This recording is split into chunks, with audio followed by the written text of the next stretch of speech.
or were they quote-unquote just enforcing the rules? What might happen to them if they didn't enforce the rules? So did they have some guilt in it? Go ahead and reflect right now. I see Naomi reflecting at 0. Sorry, stop. Stop. Stop.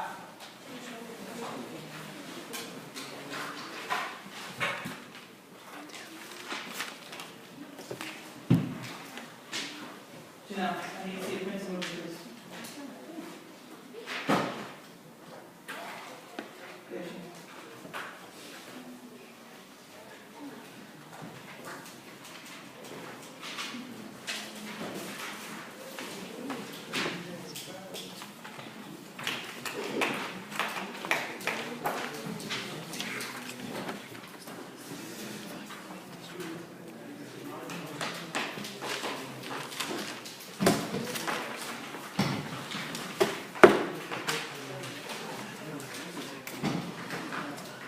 Alright, were the white bus drivers responsible, or were they just doing their job?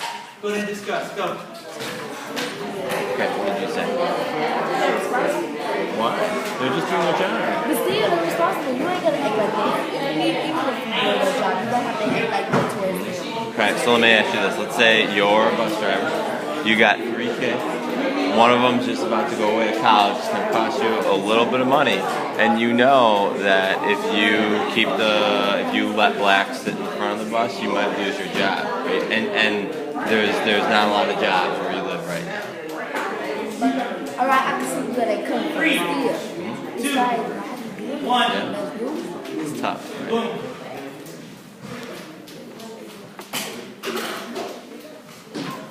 Alright. 1 second. I don't want anything extra right now. Nothing. Not a comment.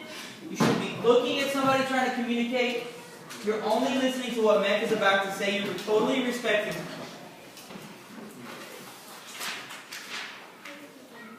Go ahead, Meg.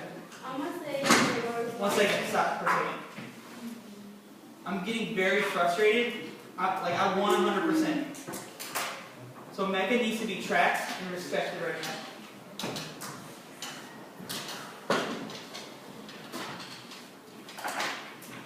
Go ahead, Mecca. I say yes, they were responsible for the action because they have their own choice in decision. If they wanted to do that, then they made their own choice decision. And I said that if they did like enforce the rules off the rules, if they were like get fired and like they would lose money after. So they would lose money off the paycheck, they might get fired. So overall, you think they were responsible, but also not? Yeah, they were responsible because it was very serious. Okay. Larry? I thought they were just enforcing the rules. 1 second, Larry. There's like about 4 more people that need to track there. Stop. Go ahead, Larry. I think they were just enforcing the rules because they had to go on. You think you would have been brave enough to, let's pretend, if you were a white bus driver, would you have been brave enough to say, you know what, I'm not going to enforce these rules? You're definitely going to lose your job. You might get arrested. If I get arrested, I think we would be Janelle? Janelle? 1 second, Janelle.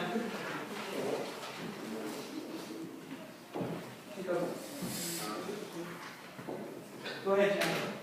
I said was responsible because they were basically, I think they was being a little rude with trying to enforce the rules and stuff because if they sometimes like the new bus drivers used to get let the black people pay themselves or drive away when they try to get to the best bus, I think that was just being cruel and mean, so I think they was responsible for their actions.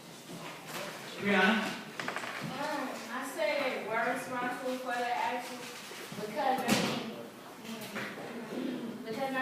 it was their choice to actually have the black people pay and then pull off when they was trying to get to the back of the bus. And I think they were like being kind of racist and trying to show that they actually have more power than the black people do. Okay. Last comment, Larry. Don't quite a few minutes about those parks. Alright, let's talk about how the boycott took place. This boycott lasted from 1955 through 1956, about a year, a little bit over a year. And the main way they got around the boycott was they organized massive carpools.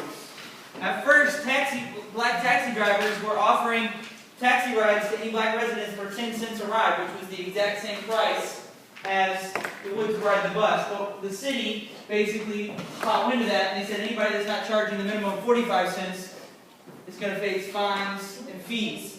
So they decided to get around that by organizing carpools. So if you're a black resident and you had a car, you would give everybody else in your community a ride. Here's a picture of the boycott where the African Americans are walking to work, school, etc.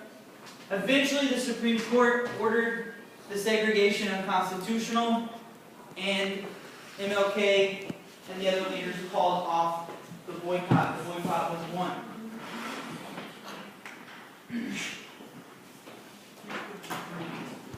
Did I? Oh, yeah.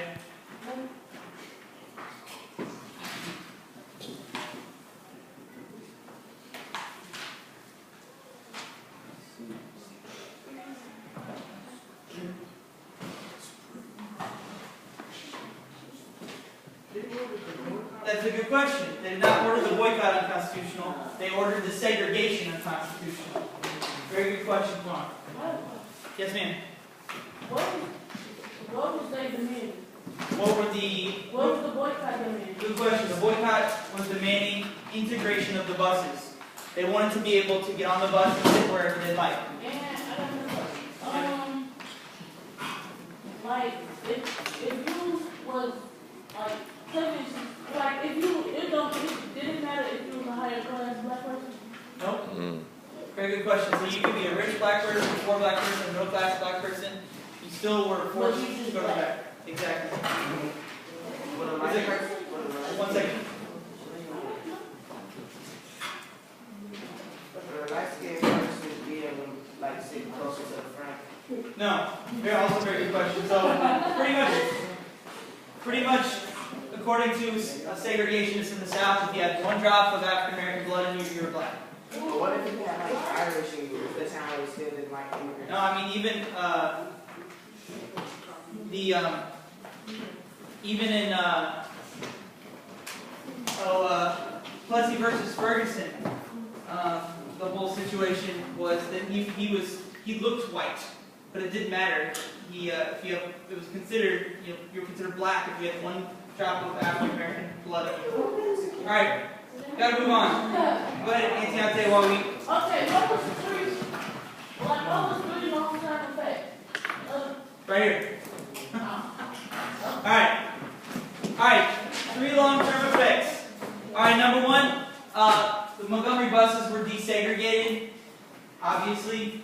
Number 2, MLK became a national leader, so this is when MLK sprung onto the scene. He became a prominent leader in the United States for the Civil Rights Movement. And then also, I feel like kind of more importantly, is that blacks across the country saw that nonviolent protests could actually lead to change. So the Montgomery bus boycott sort of became a model for how other boycotts and other protests against discrimination and segregation would be run.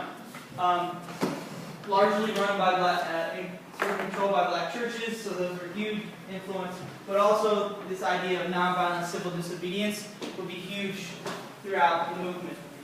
Naomi, and then I was looking at the NATO thing. Yep. Here.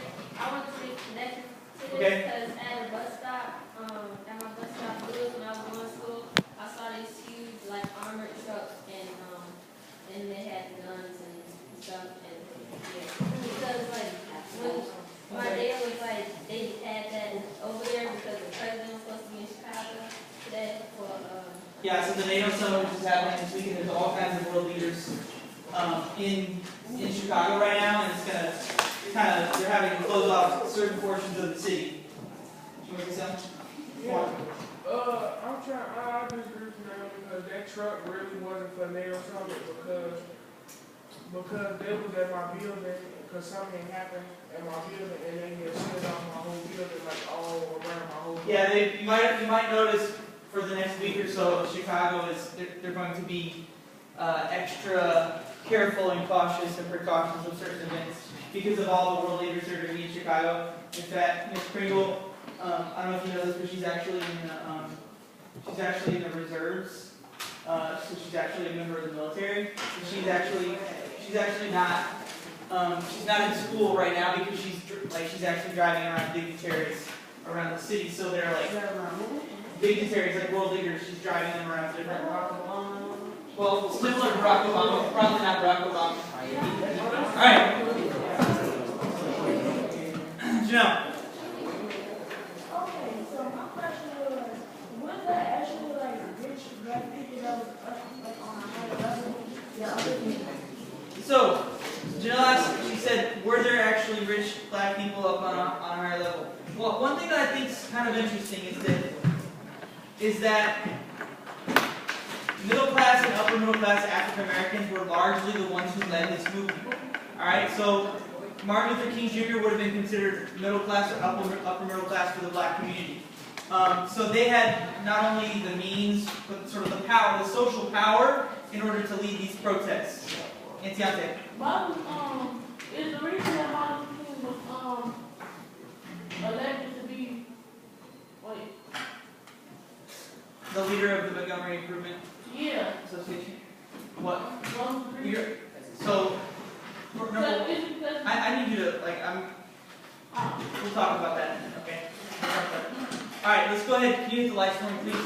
We're doing this a little bit longer to do this, so we're going to skip through a couple things. So go ahead and turn to your reading, please, in 5, 4, and you see everybody in the reading 3, 2,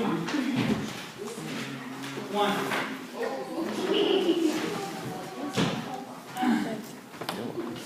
So I should have everybody's eyes, please.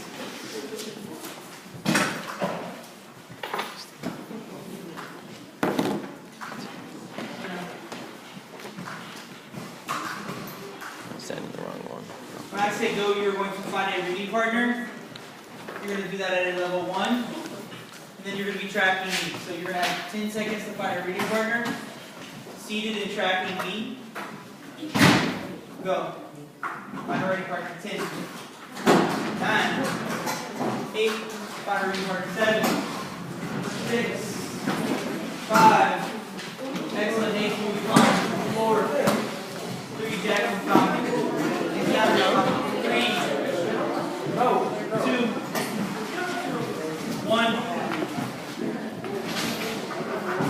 why are you 0. throwing us? Tracking me, please. You want pizza with? Track Mr. Franklin.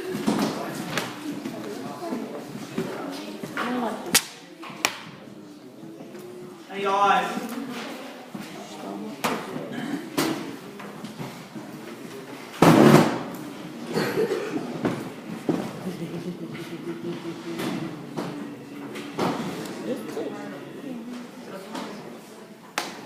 Waiting for a couple of weeks to take.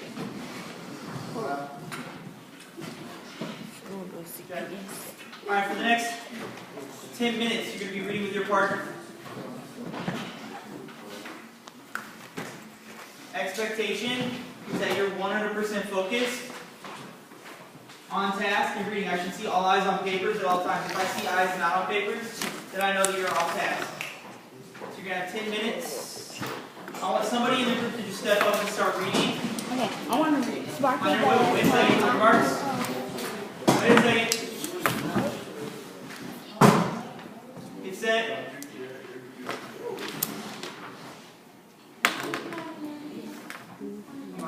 Read. Back home,